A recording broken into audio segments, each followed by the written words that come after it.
Admiré, mais écorché par la vie. Dans cette vidéo, nous parlons du fait que plusieurs femmes qui brillent dans la diaspora ont connu plusieurs blessures de l'âme que personne ne voit. Bonjour.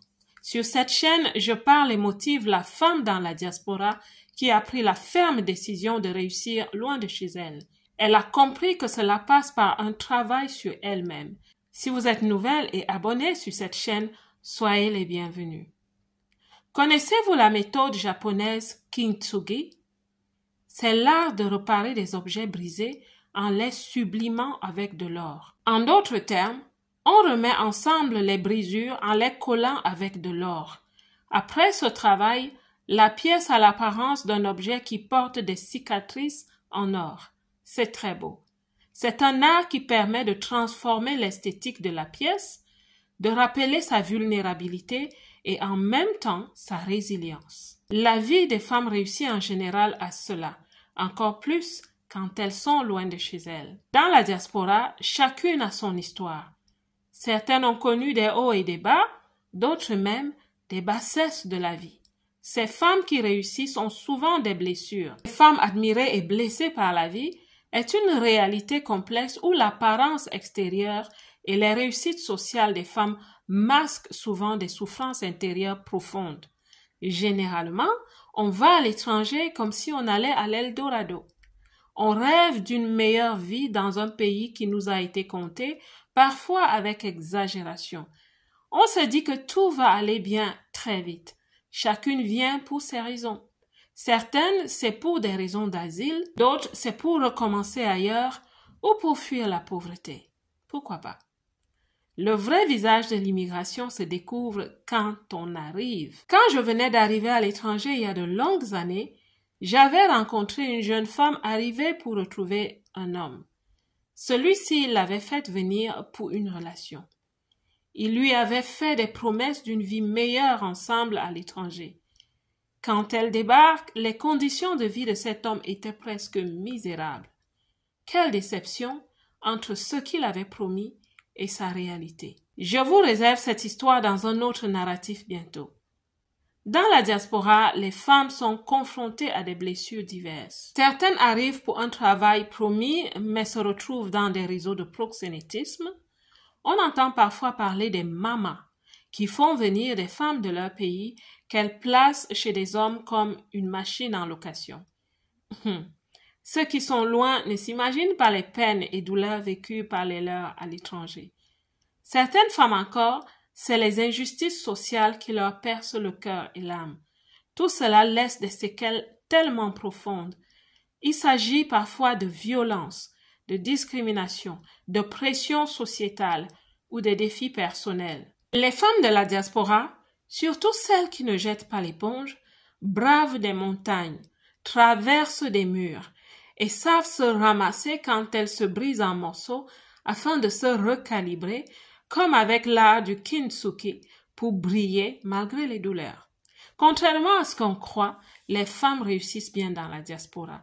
Même quand la réussite n'est pas considérée par elles-mêmes comme vraiment accomplie, elles reflètent toujours une image de réussite liée à l'environnement où elles vivent, leur attitude de confiance en elles, imposée par la dynamique de la vie en Occident.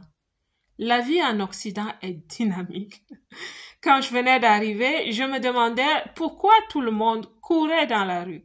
Mes amis me répondaient qu'au départ, c'est à cause du froid pour se réchauffer. Et après, c'est le cerveau qui prend le relais et qui nous met dans un mode de pilotage automatique. Tiens, il y a beaucoup de vent à l'extérieur, que se passe-t-il? Le vent semble aussi être en mode de pilotage automatique chez moi en ce moment. Allez, je reprends mon narratif pour dire que oui, les femmes dans la diaspora sont très dynamiques, toujours alertes. Elles sont devenues habituées à être en charge de tout. Comme disent les Anglais, hands-on. Cela leur donne encore plus une image vivace, prospère et réussie. Surtout si elles savent agencer une jolie tenue bon chic, bon genre, avec une paire de loulous, boubou, tintin. Bref, oui, les femmes qui résistent au vent contraire à l'étranger s'en sortent plus ou moins bien et pour un petit nombre, très bien. Maintenant, cela leur attire généralement de l'admiration. Ces femmes sont admirées pour leur level up, leur réussite ou leur force, sans qu'on ne voie aussi leur souffrance, souvent invisibilisée. Personne ne comprend vraiment leur stress, voire les déceptions, les découragements et même leur guirlande d'échecs. On les nomme parfois des boss ladies. Ce que plusieurs ne savent pas par contre, c'est que derrière des carrières brillantes, des réussites sociales ou des apparences de perfection, de nombreuses femmes cachent des luttes personnelles, des sacrifices émotionnels ou des tensions liées aux attentes de la société, même de la société qui les accueille. Les standards sont placés trop haut pour elles. Elles ne doivent pas faillir, surtout qu'elles viennent d'Afrique, avec cette mauvaise image de femmes dépendantes et demandeuses d'aide. Elles doivent donc placer très haut leurs propres standards. Entre ces attentes extérieures et le sentiment de devoir préserver leur dignité, les femmes qui réussissent à l'étranger peuvent ressentir une pression constante pour maintenir une image irréprochable, tout en jonglant avec les défis de la vie quotidienne que connaît le commun des mortels. Et ce que plusieurs découvrent parfois plus tard, c'est que cette réussite s'accompagne d'isolement, de fatigue, de culpabilité ou de la peur de l'échec. Contre toute attente, la réussite de la femme dans la diaspora est aussi critiquée, combattue et parfois mise en doute parce qu'elles sont étrangères, femmes et de peau noire, ce que je nomme entre guillemets la triple fatalité des potentiels combattus. Donc, avec tout ceci, on comprend que le parcours de la femme étrangère n'est pas évident. Quand elle vient d'Afrique, surtout de l'Afrique subsaharienne, son bonheur et son accomplissement reposent sur un combat quotidien souvent invisible. Combat interne pour se rassurer qu'elle a le droit, combat externe pour prouver qu'elle a le droit.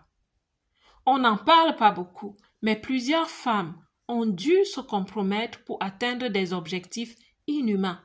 Ce que personne ne sait, c'est qu'au fond d'elles-mêmes, elles finissent par détester l'essence même de la vie. Elles s'en veulent de s'être assignées des missions impossibles et surtout d'avoir payé le prix le plus lourd qu'une femme puisse payer. Un vrai prototype des vases Kintsugi. Prototype de vase Kintsugi, une asymétrie entre l'imperfection et la perfection qui sont mises ensemble par de l'or. Comprenez-vous maintenant pourquoi la femme africaine à l'étranger se comporte parfois comme elle se comporte? Ça veut dire qu'on la trouve parfois un peu froide, un peu distante. En fait, c'est parce qu'elle couvre des blessures. Ce que je souhaite ajouter est que les femmes qui réussissent et s'accomplissent dans la diaspora font un travail sur elles. Elles aiment bien à dire « nous souffrons toutes, autant souffrir et en récolter de beaux fruits ». Pour conclure ce narratif, les femmes africaines dans la diaspora sont très admirées. Elles semblent refléter le rêve de la réussite pour certains. Une erreur qui leur est reprochée, c'est qu'elles ne parlent pas beaucoup de leurs blessures.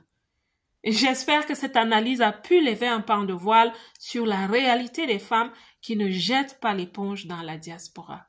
La belle diaspora, que Dieu vous bénisse. Si vous n'êtes pas abonné, abonnez-vous, commentez, likez. Quant à moi, comme d'habitude, je vous aime.